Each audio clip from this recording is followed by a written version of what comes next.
ডুয়ার্সের গয়ের কাটায় কংগ্রেস আবার দখল করলো তাদের অফিস। তৃণমূল কংগ্রেসের অধীনে ছিল এই পার্টি অফিস, আবার দখল করলো ডুয়ার্সের গয়ের কাটায় দীর্ঘদিন বেদখল পার্টি অফিস পুনরুদ্ধার করলো 2011-র পর। দীর্ঘদিন বন্ধ থাকে অফিসটি, এদিন ফের কার্যালয় দখল করে কংগ্রেস কর্মীরা দলীয় পতাকা তোলেন।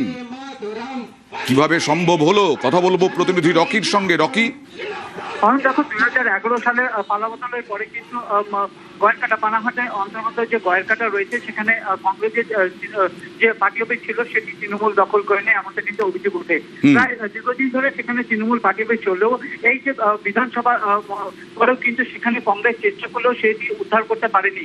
এই 2026-এ যখন লোকসভার ভোট চলে এসেছে সেই সময় মাদারিহাট বিধানসভার অন্তর্গত এই এলাকায় জয় প্রফুল্ল লাকড়া, তিনি কিন্তু কংগ্রেসের পার্টি রয়েছেন। এই দিন তিনি কর্মী সমর্থকদের নিয়ে এসে সেখানে কিন্তু রীতিমতো তালা খুলে নিয়ে সেই তাদের কার্যালয় দখল করে এবং সেখানে দাঁড়িয়ে কিন্তু তিনি স্লোগান দেন এবং কর্মী সভা করেন। এরপর কিন্তু সেখানে সেই কংগ্রেস অফিস চলবে বলে তিনি দাবি করেন। এই পরিপ্রেক্ষিতে কিন্তু তৃণমূল জানিয়েছে যে এটি কোনোদিনই ওকে ওকে